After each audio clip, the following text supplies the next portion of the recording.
Here I've copied a page from the Robert Collier letter book, and it is actually page 148 of that book. And I want to illustrate here a very important point that he makes, or emphasize rather a very important point that he makes. Now, it starts off here by asking the question, how is it a letter which sells histories and O. Henry stories in unusual volume is just as successful in selling bed blankets and traveling bags? So here we have two separate different types of products in two separate different types of markets, and he's asking the question, how is it that he's able to use the same letter format to sell these different products? And he goes on to answer the question. He said, because the one constant factor in selling is human reaction. Get that? Because the one constant factor in selling is human reaction. You know, there are many times someone who is looking to hire me as a copywriter would say, have you ever sold this before? Have you ever done sales in real estate? Have you ever done sales in this particular market? And they feel comfortable in knowing, okay, you have sold in that market before, so now you should be able to sell. Not realizing that basically selling is selling. Now, I'm not trying to downplay the importance of knowing a particular market. The better acquainted you are with a particular audience for a particular marketplace, then you know where they're itching, you know where to scratch, and so forth. But the important point here that I would like to make is that selling is selling because you are going for human reaction. So it says that we seldom try to sell merchandise. We sell ideas. Okay, that's what you're selling. You're selling ideas. And he's selling that they seldom sell merchandise. They sell ideas. And my experience has been that a fundamentally sound idea, which will sell books in great volume, will be just as successful in moving traveling bags or bed blankets or any other merchandise if properly adapted to them. And so here we have a very important principle in swiping sales letter. Now, there are many times young copywriters might think, I can just go and get a sales letter that is used in a particular market, you know, and I can, you know, basically copy this sales letter, just change out a few words, and then bam, I have a new sales letter that is going to do the trick. But it's not as simple as that.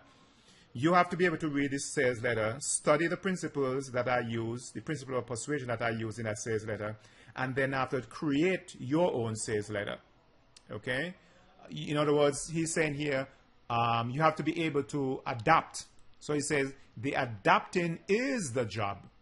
Many writers make the mistake of thinking that if they copy the wording of a successful sales letter, their letter is bound to pull too. There is no bigger mistake. The wording counts for little. It is the way that you adapt the idea that is behind of the successful sales letter that counts. Okay? So the point he's making here is that you must be able to look at a successful sales letter and ask the question, why is it that this letter worked so well?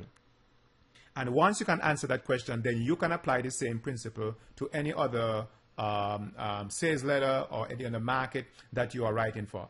But if you don't get the answer to the question, what is the idea behind this letter that makes this letter do so well, then swiping the letter would just be swiping empty words. And he goes on to illustrate that. Okay. Now let's move down here to this final paragraph.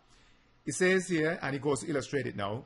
It says here that the best illustration I have of this has been at Warren. A couple of men who had been in the market. He says a couple of men had been in the market, and a couple of men had been in the market. Okay. He said the best illustration of this I have seen was at Warren. A couple of men who had been with the Warren company for several years, one in the advertising and the other in list department, felt that they had all the information that they needed as to copy, lists, and products, and started a rival mail order company of their own, getting a local merchant to back them. They used the same list of names the Warren company had been using. They copied the letters and circulars almost word for word. They offered the same products, yet from the very beginning they were a failure. And in a couple of years' time, they pass completely out of the picture. Why? Because a certain absence of ideas, a dearth of ideas. They thought that mere words could do the trick.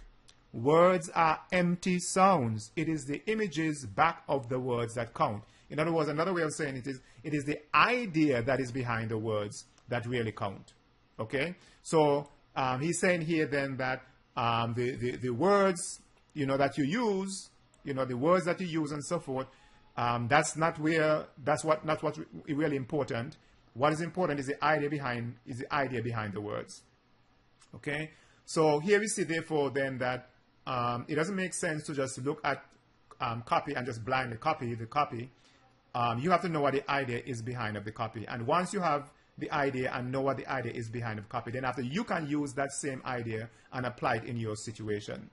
So copying sales letter, whether by hand or getting a sales letter that is successful and say, okay, I'm just going to swipe this sales letter, change up a few words and use the same idea, that's not going to guarantee that you're going to do as well, because you must know the idea. Sometimes a sales letter is effective simply because of the time in which it was mailed out. So there are some sales letters that might do very well because of maybe the subjects or whatever maybe that was in the news, the subjects that were in the news at the time, and so therefore the idea kind of caught on, but yet later on if you use that particular sales letter, it wouldn't be as well. So the important point here and the principle here is that you got to know what is the idea behind the letter and not just use the empty words of the letter themselves. A very, very important principle, I think.